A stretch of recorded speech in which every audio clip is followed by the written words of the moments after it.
Hello! అందరికి నమస్కారం. Movie review and collections 'the fantastic four first steps' ఇది 2024 release అయింది. అమెజాన్ ప్రైమ్‌లో స్ట్రీమింగ్ అవుతుంది. ఇదొక action and science fiction movie. ఇంకా ఈ మూవీ బడ్జెట్ వచ్చి $200 millions and box office collection world వైడ్‌గా అరౌండ్ $500 మిలియన్ గ్రాస్ కలెక్ట్ చేసింది. మార్వెల్స్ రిలీజ్ చేసిన రీసెంట్ మూవీస్‌తో పోల్చుకుంటే ఈ మూవీ కాస్త బెటర్ అని చెప్పొచ్చు. అలాగే ఈ మూవీ కూడా మంచి కలెక్షన్సే వచ్చినాయి. మార్వెల్ ప్రొడక్షన్ హౌస్ నుంచి వచ్చే సినిమాలంటే అందరికి మంచి ఎక్స్‌పెక్టేషన్స్ ఉంటాయి. అలాగే ఆ మూవీ మంచి యాక్షన్ ప్యాక్ ఉంటాయన్నమాట. రీసెంట్‌గా రిలీజ్ అయిన కొన్ని మూవీస్ అయితే యాక్షన్ తక్కువ, సోది ఎక్కువలాగా ఉన్నాయి. ఈ మూవీకి కథతో పాటు యాక్షన్ సీన్స్ కూడా బాగానే ఉన్నాయి. ఇంతకుముందు వచ్చిన మూవీస్ కన్నా ఈ మూవీ చూడడానికి బాగుంది.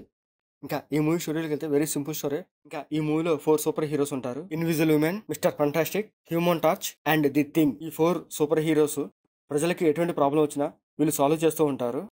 ఇన్విజిబుల్ ఉమెన్‌కి అండ్ మిస్టర్ ఫంటాస్టిక్‌కి ఒక బేబీ పుడతది. ఇంకా ఈ మూవీలో థానోస్ లాంటి ఒక పెద్ద విలన్ ఉంటాడు. అతనే గ్లెక్టాస్.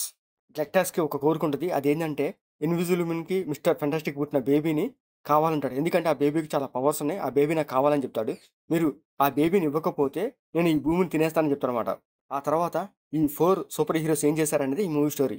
ఇంకా ఈ మూవీ స్టార్టింగ్‌లోనే ఒక ఇంట్రెస్టింగ్ పాయింట్‌తోని ఈ మూవీ స్టార్ట్ చేస్తారు. ఇంకా ఈ మూవీలో ఆ 4 సూపర్ హీరోస్ గురించి ఒక స్మాల్ ఇంట్రో ఉంటది. ఆ ఇంట్రో సీన్ అయితే బావుంటది. ఆ ఇంట్రో తర్వాత అక్కడక్కడ కొన్ని యాక్షన్ సీన్స్ పెట్టారు. అవి కూడా చూడ్డానికి బాగానే ఉంటాయి. ఇంకా ఆ తర్వాత ఈ మూవీకి విలన్ అయిన గ్లెక్టాస్ తన ఇంట్రడక్షన్ చూపిస్తారు. తన ఇంట్రో బాగుంటది. అండ్ ఈ 4 సూపర్ హీరోస్ అండ్ గ్లెక్టాస్‌కి ఒక మీటింగ్ ఉండిద్ది. ఆ మీటింగ్ సీన్స్ ఈ మూవీకి హైలైట్ అని చెప్పొచ్చు. ఆ సీన్స్ అన్ని వేరే గ్రహంలో చూపిస్తారు. అక్కడ వచ్చే కొన్ని విజువల్స్ ఈ మూవీకి ఒక హైలైట్ అనమాట. చూడ్డానికి పర్లేదు బాగానే ఉంటది.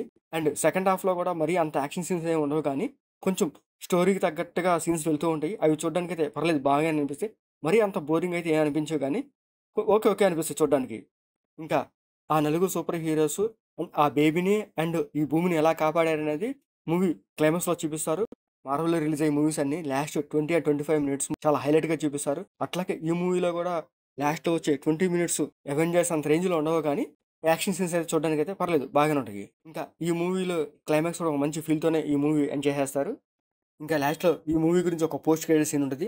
ది ఫెంటాస్టిక్ 4 సూపర్ హీరోస్ కూడా నెక్స్ట్ అవెంజర్స్ డూమ్స్‌డే మూవీలో కూడా ఉంటారు. ఈ అవెంజర్స్ డూమ్స్‌డే మూవీ డిసెంబర్ 18, 2026లో రిలీజ్ చేస్తున్నారు. ఇంకా నెక్స్ట్ ఇయర్ మార్వెల్ నుంచి ఇంకో మూవీ కూడా రిలీజ్ అవుతుంది. అదే స్పైడర్ మ్యాన్ మూవీ కూడా.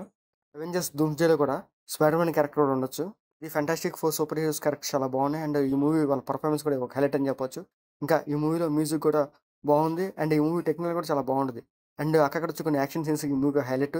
ఇంకా ఈ మూవీలో గ్లెక్టాస్ ఉన్న గెలాక్సీ చాలా బాగుంటది. అండ్ ఆ గెలాక్సీలో ఉన్న విజువల్స్ చూడడానికి బాగుంటాయి అనమాట. ఇంకా ఈ మూవీలో బ్లడ్ సీన్స్ కానీ అడల్ట్ సీన్స్ కానీ అట్లాంటివి ఏం లేవు. మీరు ఫ్యామిలీతో కూడా చూడొచ్చు. ఇది ఒక మంచి సూపర్ హీరోస్ మూవీ. సో మీరు మార్వెల్ మూవీస్ నుంచి ఎక్స్పెక్ట్ చేసే యాక్షన్ మూవీస్ అయితే ఈ మూవీలో కూడా ఉంటాయి. మరి అంత అవెంజర్స్ స్టైల్‌లో అయితే ఉండవు కానీ పర్లేదు బాగానే ఉంటాయి అన్నమాట చూడడానికి. ఇంకా ఈ మూవీ అమెజాన్ ప్రైమ్‌లో స్ట్రీమింగ్ అవుతుంది. తప్పకుండా చూడండి. మీకు మా ఐడియాస్ నచ్చితే లైక్ చేయండి, షేర్ చేయండి, సబ్స్క్రైబ్ చేసుకోండి. Thank you for watching.